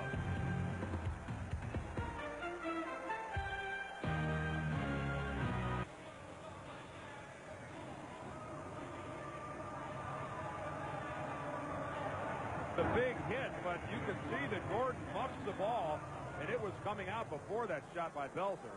And the Chargers very fortunate to recover that. Sean Van Horst recovered it. First down from the 38. Atron Means. And a good-looking rookie picks up 7. Takes it to the 45-yard line with 7:45 to go in the third quarter. And look there at Darian Gordon, their top draft choice. Bobby Beathard loves to draft defensive players in the first round. You go back to his years at Washington as well as San Diego, and there he is. The last 5 years, he's taken players in the first round, haven't they all? Yep. Last time he drafted his top pick was a non-defensive player. It wasn't even an offensive player in the true sense. It was Chip Lowmiller, the kicker at Washington. They might be telling Gordon right now that they're in Indianapolis. He may not know. This is Means, and he's out to the 48, and I believe he has the first down with forward progress. He's done well with those picks on the first round. It's about Gordon. It was Junior Seau, Stanley Richard, Bert Grossman, Chris Mims. All have started, except for Grossman, who is now undergoing shoulder surgery. There's Seau with the towel on his head. Absolutely the prototypical linebacker.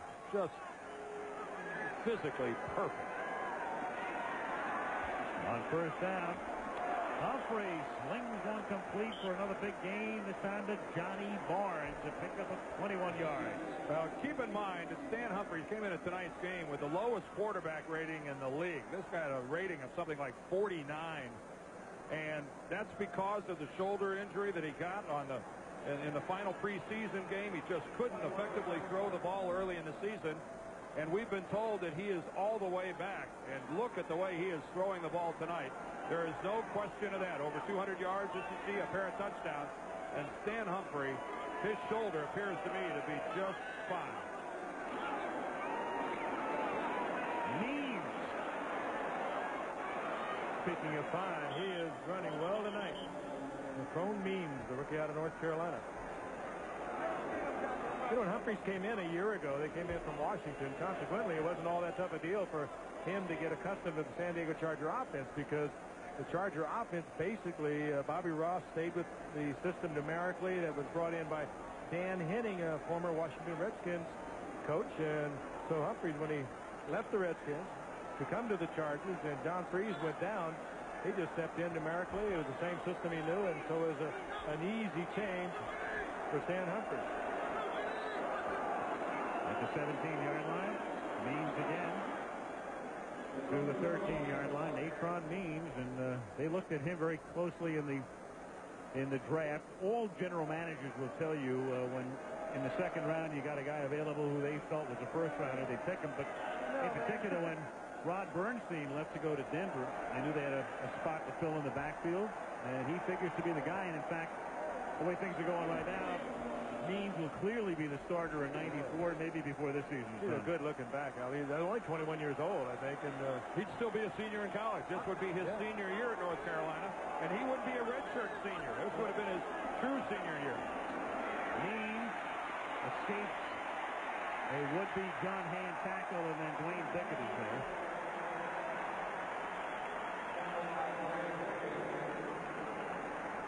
Well, the Colt defense came up with a big play on 4th and short the last time the Chargers were down here with the football. There's a double team and a good look at John Hand driving upfield, getting through the block of Stan Brock and making the play, stopping it. Wayne Bickett comes in and cleans up. And once again, Rick Venturi's defensive team has to come up big again, down by 14. There's no margin for error whatsoever now for Indianapolis. 3rd and 11, 3:44 to go, third quarter.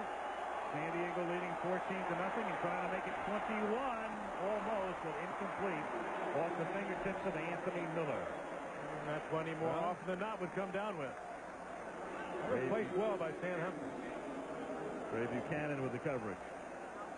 Now, John Carney, earlier this season, Carney's the guy who kicked 6 field goals on opening day and then 6 more week 3. And set the NFL record 29 in a row.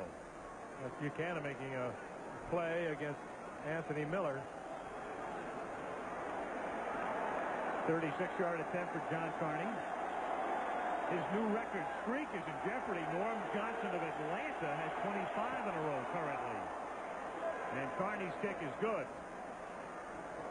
36-yarder.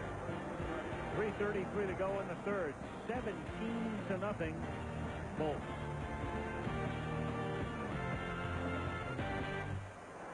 Coming in last in the league, and they've given up 17 points and a ton of yardage tonight. At least you can say the last 2 times that San Diego was deep, all they got out of it was 1 field goal. Carney's kick is taken at the 1-yard line by Clarence Verdun. He runs east and west. That worked out pretty good. Yeah. About a 45-yard run back laterally and 1 yard vertically. Stanley Richard wraps him up.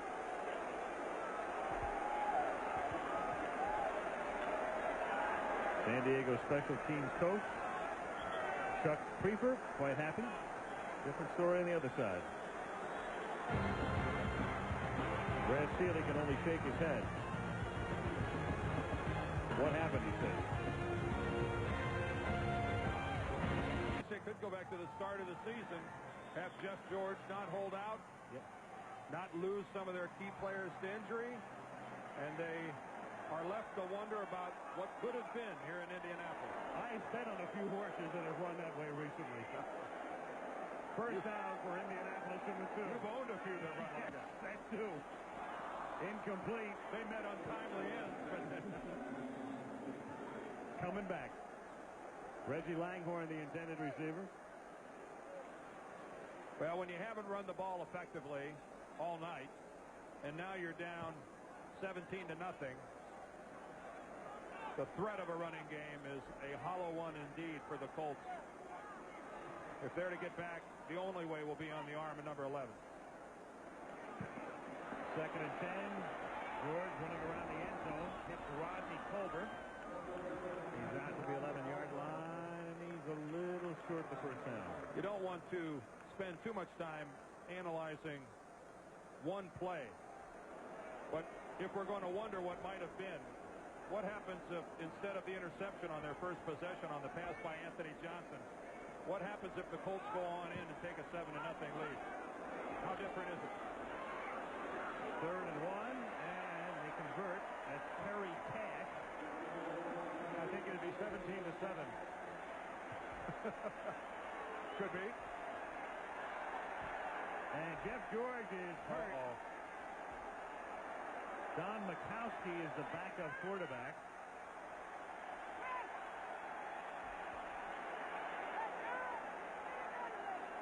And so Mikowski, the former Packer, begins to loosen up as Jeff George is on the turf.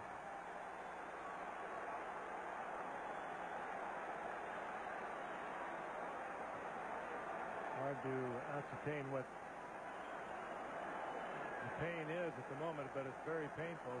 So he gets one back, and that could well Chris be it. Mims. Looks like it might have been the second hit by Mims that was right back in that kidney area. Blaze Winter was in there, but it looked like the toughest that was delivered by Mims. Well, you wear a pad right over that area. Most quarterbacks do, but he took quite a shot from the 290-pound Chris Mims, who getting his first starting role as a defensive end with the loss of Bert Grossman to the Chargers. And he looks acting like he's maybe limping a little bit. Yeah, it looks like he's not eager to put a lot of weight on that right leg. Yeah. And this is cool. This is a nice hand here by the Colt fans, and you hope that they're cheering Jeff George getting better and not the arrival of Don Mikowski. I don't know quite how to interpret it. I think it's a combination. There were some who were cheering when George went down initially, but there are rubes everywhere. Well, here was a rocket for a while at Green Bay. 87, and all these stats were in their game against the Cowboys earlier this year. You're right about that, Frank. Don Mikowski was a shooting star. Burned awful brightly for a while up in Green Bay, and it has been all but extinguished. They called him magic. First down from the 20-yard line. Roosevelt Potts picks up 2. We have 2 minutes to go in the third quarter.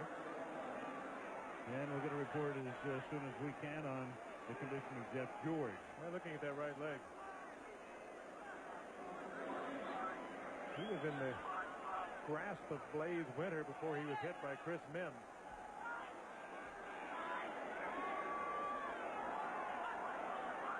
Mikowski, second down and 8.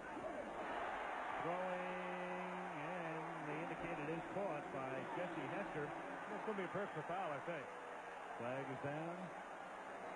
Personal foul against Indy. Might be Kirk Loudermilk, the center.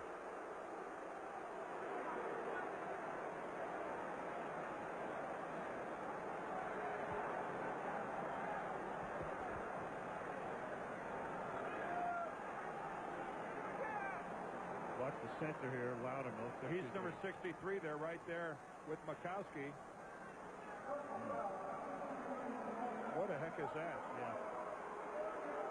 He goes back and starts pushing the helmet of one of the Chargers who was down on the ground. He didn't seem to throw a punch. The Charger on top of his teammate Zephyrus Moss. It's not smart to go back and accost somebody who's on the ground, but that's what happened. And once again, the Colts are in a big hole. Jeff George, we're being told, is a sprained right knee, and they're still trying to ascertain whether he'll be back. It's questionable right now. Third down 17. They run a draw to Potts. He fumbles the ball. And, boy, that really sums up the night for the Colts. Chris Mims recovers it. I think Junior Seau might have knocked it out. Seau comes across, and I think he gets a left hand on the ball and breaks it loose. Well, that's when you're a big-time player, you're supposed to do stuff like this. And take a look. He'll move to his left. And, boy, it wasn't much of a hit to knock the ball away from Potts. Potts didn't have that ball very secure. It wasn't even intentional on the part of Seau.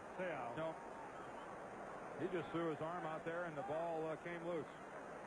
The Chargers leave their entire offensive team over on the sidelines, and then they trot out as a group, go right to the line of scrimmage and run a play, not giving the defense a chance to see what personnel are coming out. Well, that's pretty effective down inside the 10-yard line. Sure is. Saves any kind of defensive changes that you might get. First and goal.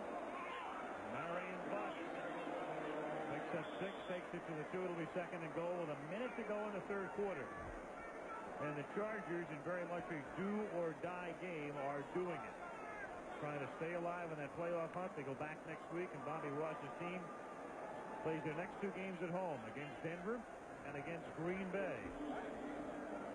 Doesn't get any easier. They got Kansas City and Miami. We'll have that one for you on the 27th. George here trying to get limber on the Colts sideline. Second and goal. Bucks to the 1.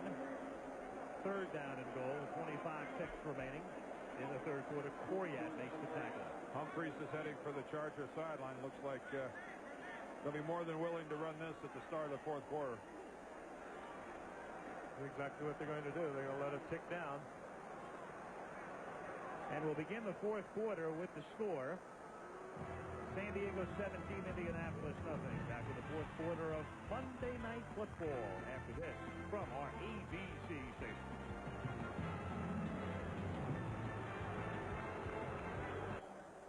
We start the fourth quarter at the Hoosier Dome in Indianapolis. Al Michaels along with Frank Gifford and Dan Dierdorf in what is very much the house of frustration for these fans. Their team down 17-0, third and goal. San Diego from the 1-yard line. Humphreys gives the ball to Marion Butts, and he sails into the end zone for a touchdown. He couldn't even find anyone to run over that time. Butts having a big night. So they capitalize on the fumble by Roosevelt Potts. Butts scores. And the San Diego Chargers playing their best game of the season on both sides of the ball, now leading 23-0. Big gaping hole as San Diego has started to completely dominate the line of scrimmage. Behind Stan Brock. John Carney for the point after, and John Kidd to hold.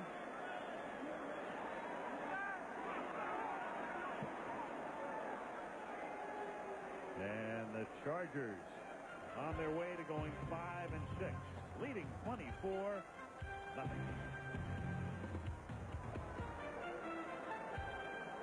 I think they have come together on both sides of the ball better than they've been all year. I mean, defensively, they played superbly tonight.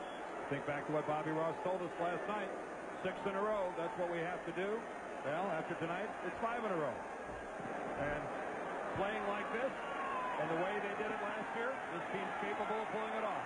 Carney's check is taken by Verdun. Clarence brings it back out to the 21, and a flag is thrown. Well, that'll be holding, I think, against number 81 of the Colts, Charles Arbuckle. He had a backup tight end, had a handful of Charger jersey. That's a guess on my part. I shouldn't be so bold, but at 24-0, I'll take a wild chance.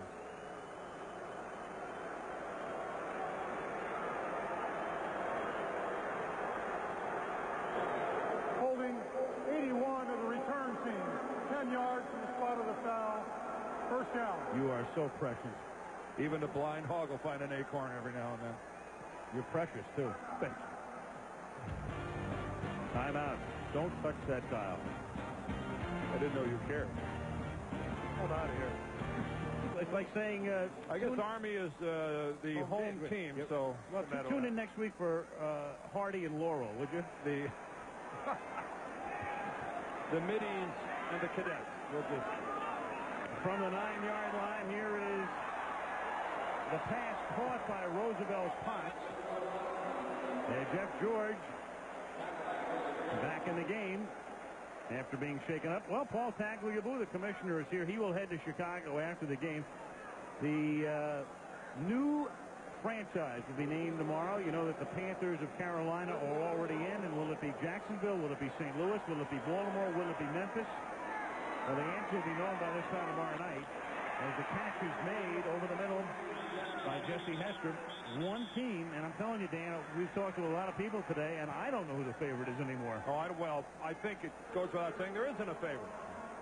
I think it goes behind closed doors tomorrow, and it's a free-for-all. And I was talking to Alex Spanos, the owner of the Chargers, before the game, and he and I both were kind of expressing the same thought. It's a shame what's going to happen to the three cities who don't get a team, because it's going to be absolutely impossible to measure their frustration after having invested millions of dollars and years of community involvement and activity and come up without a team. It's going to be hard for those three cities, and I feel for it. Langhorne made the last catch for a first, and Alex Spanos is on the right there. Expansion committee, so he goes to Chicago as well. Well, you know what's going to happen after one of the teams is named tomorrow. As this play is dead before its inception, it's pretty clear that if, let's say, Baltimore doesn't get a team in particular, they've already begun discussions and trying to entice the L.A. Rams to think about going east. The Cincinnati Bengals expressing their displeasure with the stadium situation at the moment. And the cities that don't wind up with a team are all of a sudden going to start making a few phone calls. 73 offense, 5 yards, repeat first down. And that is a concern to the owners of the NFL. They're well aware of that. There's Bob Irsay, the the owner of the Indianapolis Colts, the team that's effectively run on a day-to-day basis by his son Jim.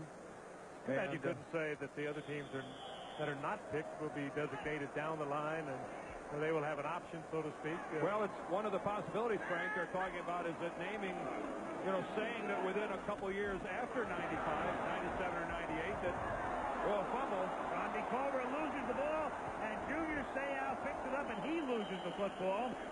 And who's going to wind up with it? Cruz, I believe. Leslie O'Neal. Was that O'Neal? San Diego's going to get it. He's walking off with it.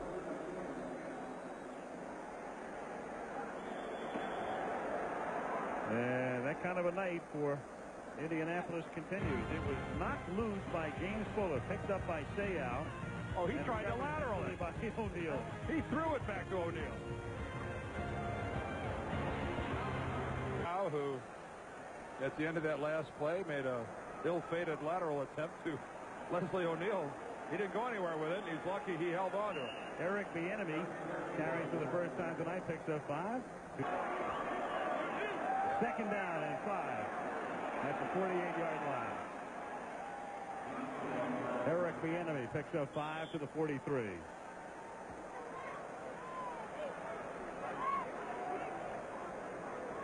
That's a first down. I want to make one last point while we're talking about the expansion process. One of the things that we've heard kicked around is that maybe tomorrow the NFL might make an announcement about future expansion, maybe even taking place before the end of this century. So maybe there will be some hope dangling out there for the 3 cities that come up short tomorrow. Ball is given to Bieniemy again. He takes it to the 39. Well, very low-scoring games this weekend. 14 games in the NFL. The winning team with 20 or fewer points in 10 of those games. If there are no more points scored in this game tonight, this would complete the lowest scoring weekend since 1970, the year of the merger. Total points per game right there at the moment, assuming no further scoring is done tonight, 27.2. Well, the question is, does a San Diego touchdown put it over 27.4? It would. It would go up to 388 with the extra point. And on an end around here, this is Nate Lewis.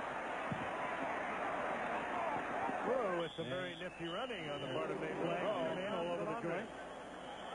All the flags are flying. Well, one thing about the low-scoring weekend, it's very easy to understand. Well, there's no issue we cover here that you're just not over it completely.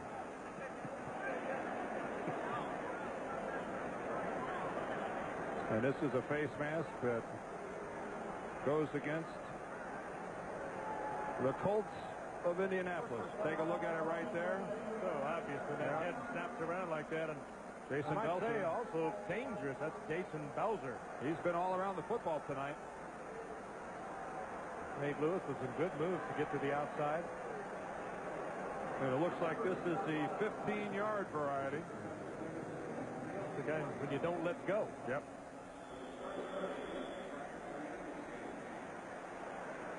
And those points are in danger. 24-0. Will Wolford there on the right, the highest paid offensive lineman in the league. Eric Jonathan with the fancy haircut. Here's Bieniemy picking up 4. Third-year back out of Colorado. Pretty much reduced to special teams and a backup role now. Well, the San Diego Chargers just staying alive. They'll be 3 back of Kansas City as the Chiefs still lead things. But Bobby Ross's team taking on Denver next week. That's a very big game. It'll be Kansas City 8-3, Denver 7-4. Well, Raiders 6-5, and San Diego 5-6 along with Seattle. Well, you make a great point.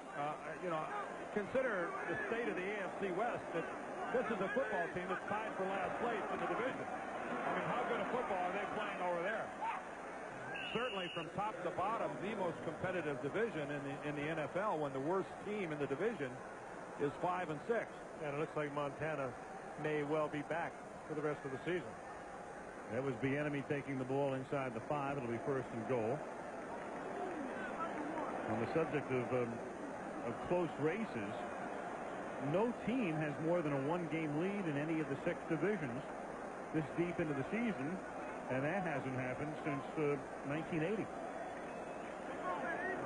Who would have thought after 11 games the Giants would be leading Dallas by a game in the NFC East? Here's Bieniemy, and Eric Bieniemy. Did he get the plane? Yes, he did. Touchdown, San Diego. I can't. Every time I look at the standings, I can't get past Miami being at 9-2. First, they lose Marino, then they lose Mitchell. Now they've got Steve DeBerg quarterbacking the ball club, and they're 9-2. Well, if you're going to get a quarterback, a backup quarterback, as we take a look at Bieniemy's touchdown again, Steve DeBerg has had some great games in his career, and Don Shula is the best. He's been documented over and over at bringing in backup quarterbacks and continuing to win. Bieniemy with his first touchdown of the season. John Carney for the point after. Shula has a great sense of what a quarterback can do. Carney bangs it through. Well, at least he can say it's closer than last week. 31-0 with 9:31 to go in the 4th.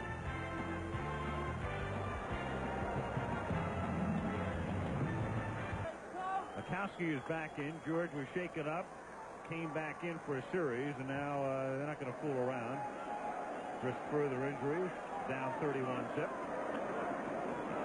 Catch is made at the 29-yard line by Terry Cash.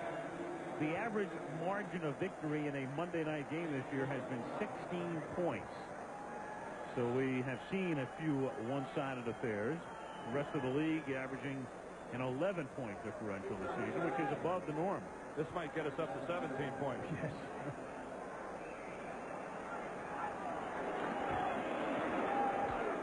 This is Roosevelt Potts up to the 32-yard line. We talked the schedule of San Diego for the Colts. They'll be at the Meadowlands 2 weeks in a row. Next week at the Jets, and then the following week against the Giants.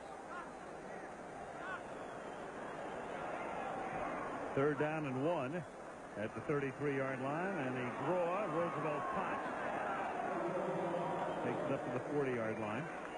Next week, we head down to Irving, Texas. We make our only appearance of the year in Texas Stadium as the Dallas Cowboys, a team we've not seen on Monday night since opening night this year, take on the Philadelphia Eagles. Philadelphia finally getting another win over Washington. Ooh, Junior Seau almost had a pick. Seau with 2 interceptions this season. You know, we were talking about Seau before and how great he is and all of that, yet he's gone through the year. Granted, he plays a lot in coverage, but he does not have a sack, not one. And when we asked Bobby Ross about him last night, his exact quote was, has had a reasonably good year. Sometimes expectations are too high. Well, then we asked him about the year he was having. He was very honest and very realistic about the year. He said, look, I'm expected to make the plays. We're losing. When we lose, I should be making more plays. He knows the kind of player he's expected to be. 2nd and 10, and Mikowski's pass is right through the hands of Jesse Hester, who had a great first half, but simply can't handle a very catchable ball here. That's the type of concentration you see sometimes when you're trailing 31-0. That's a loss of focus by Jesse Hester. And not a great effort to boot. And you're right, he did have a marvelous first half. I think he was thinking sideline there. And he had a lot of room. 3rd down and 10. Mikowski's throw is a little bit behind Langhorne and incomplete. You know, that is really a well-thrown ball. But I was thrown behind the receiver, but had he led the receiver, that thing could have been picked off. A good coverage by Pope. So Mikowski with a good delivery. 4th down, 7:53 remaining. It'll be a happy flight home for the San Diego Chargers. They play Denver next week and Green Bay the following week. Smilon Jack on my right here will also be flying home. Big Dan is That's right. home plane. Take to the air. Whoa, a little fake here. Ooh. Good idea. Gordon loses the ball, but only after he hit the AstroTurf, and it's San Diego's ball at the 25-yard line. Darian might want to think that over again. Well, Jack Riley's got to be a happy man tonight. He's watched Stan Humphries do a heck of a job. Jack calls the plays down from the press box. Oh, good look at the loose ball on the field. Craig Janoff directing tonight, and our ace crew never misses a thing. Kenny Wolf producing.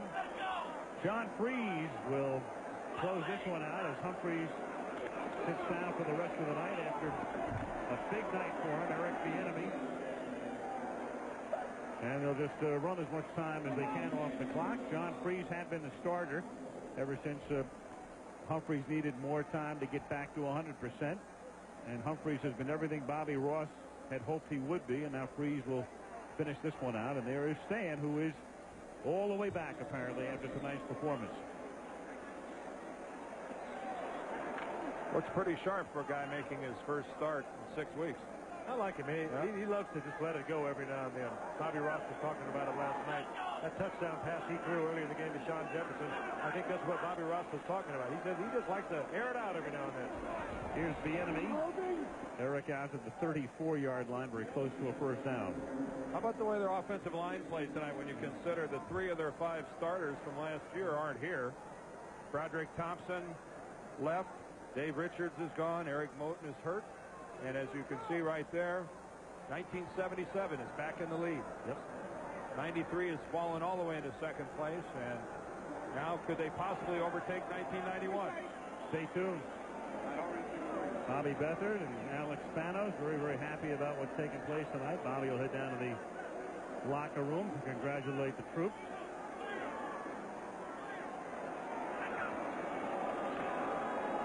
And here's Bieniemy. He picks up 7 yards. That's 221 yards rushing tonight for the Chargers. So a perfectly balanced attack with what Humphries has done through the air and a great ground game. And defensively, they played near flawlessly. And San Diego clearly playing its best game of the year. Well, we touched on it earlier. The Colts came in here 26th in the league against the rush. And it could have been worse. The teams were very successful passing against them. Last time these teams met last year, Chargers shut the Colts out 26-0.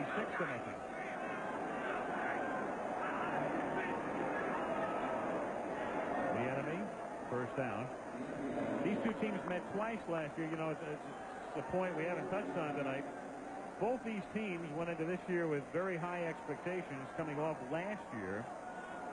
You go back to 91, each had finished last in a 5-team division, meaning they each last season played that very soft 5th-place schedule. And now this year, the schedule has gotten much tougher for both teams. And you cannot, I think, overemphasize the way things have turned out, teams that play that 5th-place schedule. And what it means. Not to diminish what the Detroit Lions have done this year, but they are the beneficiary of last year's same-place schedule. You're right. And quite realistically, that's the purpose of the 5th-place schedule. It's right in line with the reverse order of the draft and every other aspect of the National Football League. It is to help those that are down to get back and reach a competitive level once again. Keep things competitive. Yeah. It dawns on me that a lot of people might not even know what we're talking about. For instance, that guy right there. We all know Richie Westline has no idea what's going on. So, Richie, let me tell you, man. If you finish 5th, what the league does, it's a format that's designed even before the season's completed. You're given what is, in effect, a much easier schedule the following year. In terms of playing teams that finish with inferior records. First down. Good look at screen. Ronnie Harmon up to the 47-yard line. Ronnie Harmon relatively quiet tonight. Such a key factor in the San Diego offense. Working out of the backfield of 3rd down situations.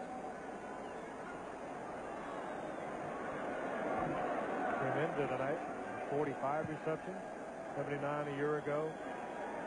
Kind of quiet tonight. Really didn't need him.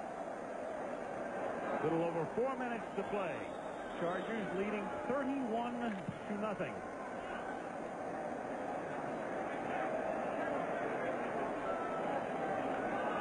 Second and 9.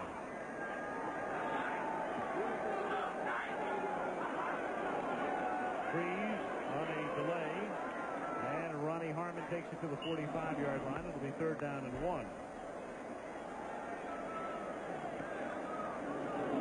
Chargers going to the playoffs last year. That was the first time they'd been there since '82. Indianapolis now completing its 10th year in this city, and they've only been to the playoffs once. One game. They lost that one to Cleveland after the '88 season. And the amazing thing is, it has not been because of lack of effort by the Earthsakes. They have made big trades. They have paid a lot of money. They have really put forth a legitimate effort to try to improve this franchise. Here's Mean.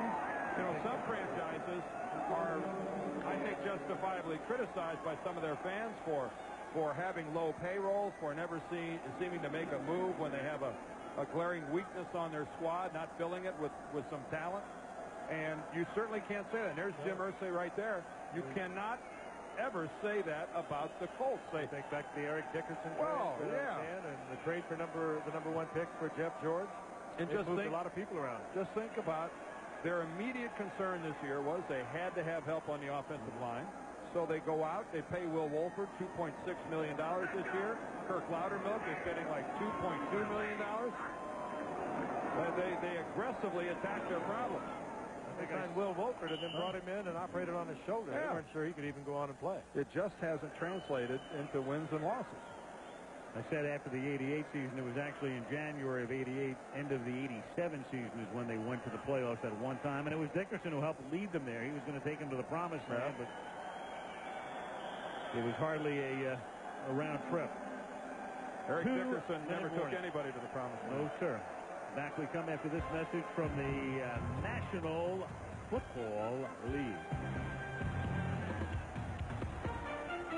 He's a real dome. Here comes another dome. We've got 2 real domes and 1 wannabe. Great. Guess who's winning this ball game?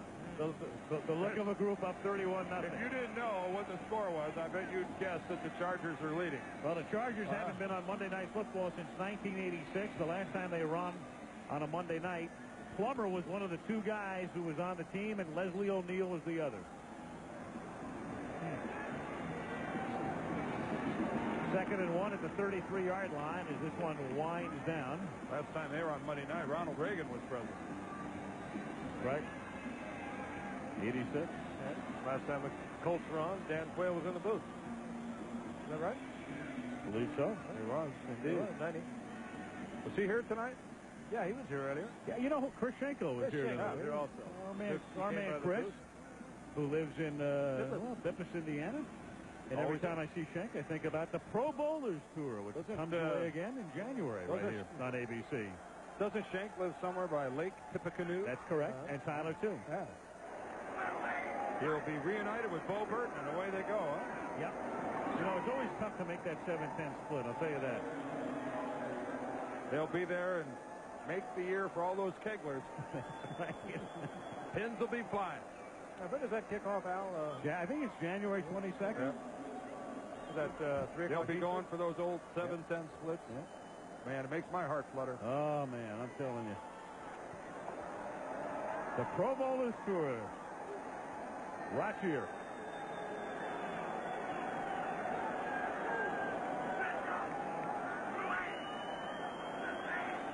.122 to go. And Eric Bieniemy goes nowhere, so they'll run one more play, and Chargers will get on a very happy charter home. Dan has his own charter. Darn right. They'll be flying a little higher than I will. The old Baron doesn't get that high. And Elmo's will be open.